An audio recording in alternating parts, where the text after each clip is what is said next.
welcome to Crank It Up Podcast, the YouTube home of Brigand Games. I'm Jim Price, designer of Erudia Battle of Birthrights, and today I want to introduce the Ninja class of the Anachrony expansion. I've mentioned before that I wanted this expansion to feel like a love letter to Final Fantasy, and that is certainly true of this class, which draws a large part of its inspiration from the early ninjas. Thematically, I love ninjas for a variety of reasons, and there are many takes on them across various media. But I truly love the approach to them in Erudia, and I'm grateful for the depth that comes with a 30-card primary, because ninjas can do a lot of things. It would be interesting to do a future designer diary on ninjas, because at the inception of Erudia, on a scale of 1 to 5, I would have rated the ninjas a 6 or more in complexity. They have what I would call obvious and non-obvious playstyles, and a large part of their journey was driving down that number to make them more accessible. So you can play ninjas in a variety of ways, but the general theme is strategic surprises, obfuscating their true targets and using every part of the game to their advantage, even other phases. To start with the inspiration, I actually want to start with their elite, the Jonin. Jonin discards an item to deal damage to rival targets, and this is a direct callback to classic Final Fantasy throwing. It's easy to see this as an ability for damage and control, but it can do so much more. You could throw any items, but it makes more sense to throw a ninja item, which are divided into two parts. One when they are played, and one where they are discarded from your hand, which I'll call thrown. So if you have a recruit on a battlefield trying to get an easy second, Jonin can throw a bolt fan, defeating the recruit, and using the bolt fan's battlefield damage as part of a burst. The idea of items doing something different when thrown is also a direct callback to Final Fantasy, with the 3 classic throwing weapons from Final Fantasy VI being represented in an inspired take. You'll also notice that the Jonin has a ready ability, not an attack. Often ready abilities are used for charges to ensure they happen, but here, ready has a different context, assignment into play. If you recall, when units are assigned into play, they are put into play directly, not played, and they have no reactions, and assignment can be really powerful at times because it bypasses restrictions or penalties. Thematically, this represents ninjas sneaking onto areas undetected because they just appear out of nowhere, but it is also mechanically represented in their leader, Tissa. Tissa is the first Fate leader in the game system, who has a command and a choice to make. Tissa can assign a unit from your hand into play, which would allow them to trigger a ready ability like Jonin, and then the unit is cloaked. This is a great way of seeding extra units onto a battlefield while getting the benefit of their ability and keeping the power low. Granted, not every unit will benefit from assignment, but the ninjas have many options. One of the best units to assign is their recruit, Genin, who has a cloaking toggle ability. The Genin allows you to cloak an additional unit on its battlefield before it cloaks, and has the benefit of uncloaking it as well. In fact, Genin can cloak up to 2 units there, because the ninjas have a different take on cloaking from thieves, and I would say that their cloaking carries more risk for more upside. Genins are great because they allow ninjas to really pile onto a base cloaked, while each Genin ensures that, as long as you can uncloak one, you can uncloak the rest. I've even done this with Tissa herself, since she has no equity, and if you have the means of uncloaking her next turn, you have nothing to lose.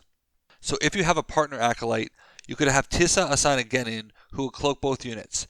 Next turn, Tissa can assign another unit. Jonin can be played to throw a smoke bomb, uncloaking the Genin, who would uncloak the 2 other units. You gain 2 units over the course of 2 turns, while committing no power during that time. When you combo this with some of the other ninja benefits, their plays become even more efficient, because ninjas do tend to become unit intensive. This is why Tissa's other fate is to subvert expectations by shuffling the cloaked unit back into your deck for a straight resistance drop. For Genins, this trades chain uncloaking for slightly more benefit, but it could also be about retrieving the unit entirely. The ninjas do not have as much free cloaking as the thieves do, but this allows for some interesting tactics as you can pull back units on an overcommitment or combine them with other ninja cards for stealth plays. Another crazy play involves their soldier, the Chunin. The Chunin has a really unexpected advantage, the ability to play on a different battlefield than the one being captured, as long as there is a cloaked unit there. Chunin assigns itself into play, and you can play one or all of them. This is really fun to do on a swamp or other battlefield that punishes plays, and it's really great because it's like taking a super turn on your rival's turn. Many times, my rival will ask me if I have an ambush, and I will say yes. They think I am stealing the current battlefield, when in reality I am setting up the next one, sometimes even that turn. Chunin can cloak any other unit, which can set up a really nice chain reaction during the capture phase. There are many ways that these plays can unfold, but here's a simple one. Though Chunin is not on the captured battlefield, it can cloak someone on the captured battlefield, preferably a unit with sneak attack. Ishikawa can trigger his ambush to uncloak that unit, triggering surprise attack. This could be extra power on the current battlefield, jumping onto the current battlefield, jumping off, extra power on a different battlefield, depending on where it is. This makes the ninjas extremely unpredictable, but requires specific setup, leading to some extremely satisfying and unconventional ambush plays. For the final play I want to preview, we have to talk about the ninja card you should be somewhat familiar with, Ninjutsu. Ninjutsu is the ninja's strongest spell, as it unleashes the true power of their items. Ninjutsu gives you an initial choice of playing an action or recovering a ninja item. Once it is in play, you start throwing anything and everything you can. For the rest of the turn, when you throw an item, it will trigger a strength gain regardless of what type it is. But if the item is aligned with ninjas, then you get to play it as well. Now the combo effects really start to go off. Throw, the action, can throw an item and give you strength for its qualifiers. If you throw a bolt fan, which is an item, an asset, and an air card, you get 3 strength from throw, 1 strength from ninjutsu, 3 battlefield damage, and draw 2 cards. A lot of players have compared this to water on acid of chemists, but with different effects and different means to achieve it. The ninjas typically have the capability to throw 3 to 4 items on their turn, but don't sleep on the many effects either. Sometimes you can throw a fire skein to set up damage for a future turn, but you need the power, since it's still 3 power collectively, the baseline for power increments. Ninjutsu can create a lot of intrigue with other classes as well, like Maynard of the Chemists, but also Fallachian Egg of the Dragons. However, be sure to use the egg responsibly, as ninjas are a combo class, and discarding your hand can do something amazing now, but hurt your options in the future. So what about treasury support?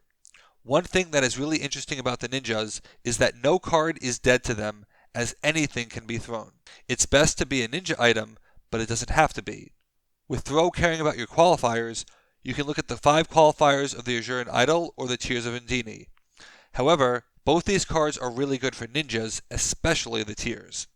Ninjas can play a lot of units, so they want more, especially Ishikawa, but the Tears' global nature plays perfectly into the Chunin strategy. Your rival has to live in fear of the surprise 11 power drop on their turn. As a class that relies on all of their item types, Memento makes a lot of sense. Obviously, they are a cloaking class, so the Cloak of Sharon is going to be very welcome, but I also really like the Dowsing Mod for recursion. Their highest slot primary item is particularly powerful, and my overall favorite to throw, so being able to throw it once or twice is great for them.